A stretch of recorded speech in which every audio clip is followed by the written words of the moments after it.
पुढचा मतदारसंघ रामटेक नंतरचा पुढचा मतदारसंघ आहे हा भंडारा गोंदिया। 2 जिल्ह्यांमधल्या विधानसभा मतदारसंघांचा समावेश होतो। सुनील मेंढे यांना पुन्हा एकदा भाजपने त्यांच्यावर विश्वास दाखवलाय आणि त्यांना उमेदवारी दिलेली आहे, तर दुसरीकडे प्रशांत पडोळे यांना उमेदवारी दिलेली आहे काँग्रेसने।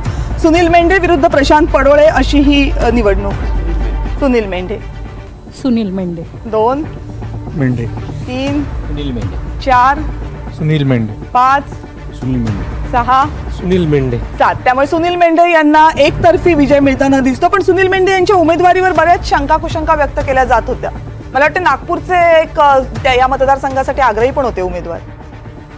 आग्रही होते, प्रत्येक पक्षामध्ये असतात।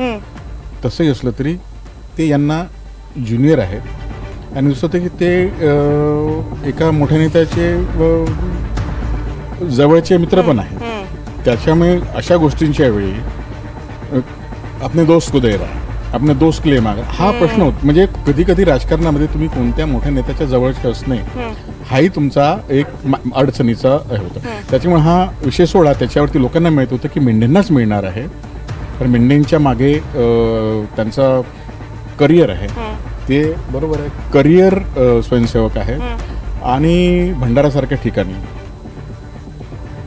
स्वतःचं सगळं व्यवस्थित करून, म्हणजे त्यांच्यावरती भ्रष्टाचाराचे आरोप नाही किंवा काही नाही ते अगदी म्हणजे राष्ट्रवादीची पण ताकद चांगली आहे या मतदारसंघात। मला वाटतं मागच्या वेळेस नाना पंचबुद्धींना दिलं होतं इथून तिकीट। हो ना, तो फ्लूक वाला होता कार्यक्रम त्यावेळी, जो बाय इलेक्शन्स वाला झाला तो। त्याच्यानंतर आता मग प्रफुल्लभाई का नाही उभे राहिले तिथे? जर एवढा आहे तर प्रफुल्लभाईंनी लढायला, कारण प्रफुल्लभाईंना तर 3 चान्सेस होता। प्रफुल्लभाईंनी पहिली राज्यसभा सोडली, ती करून त्याची ऍडजस्टमेंट झाली, तर तिथे त्यांचा माणूस जाईल, कोण म्हणतात साताराचं पाठवतात, कुठल्या पाठवतात। आता मग खरोखर त्याचाच मोठा फायदा मेंढेंना सगळ्याचा। प्रफुल्लभाई जरी उभे झाले असते तरी मला वाटतं लोकांनी मेंढेच म्हटलं असतं। ओके, तर सुनील मेंढे यांना इथे आघाडी मिळताना दिसते। मी पुढच्या मतदारसंघासाठी आडून विचारलेल्या प्रश्नाला मी थेट उत्तर देते। तुम्ही परिणय फुकेंचं नाव घेतलं नाही। परिणय फुके हे देवेंद्र फडणवीसांच्या जवळचे असल्यामुळे त्यांना उमेदवारी दिली गेली नाही, हे भारतीय जनता पक्षाचं कॅरेक्टर आहे। त्यांना प्रफुल्लभाईंनी विरोध केला असं म्हणतात, पण मित्रपक्षाच्या शब्दाला मान देत फुके हे ज्युनियर आहेत म्हणून मागे ठेवलं गेलं।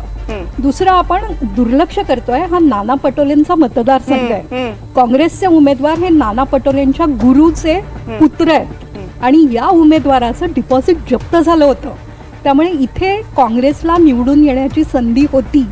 मेंढेंबद्दलची अँटी इन्कम्बन्सी होती, पण काँग्रेसनी चांगला उमेदवार का दिला नाही हा प्रश्न आहे, लोकांना पडलेलं कोड आहे। बरं, ठीक आहे। पुढचा उमेदवार, पुढचा मतदारसंघ भंडारा गोंदियामध्ये सुनील मेंढे यांना आघाडी मिळताना दिसते।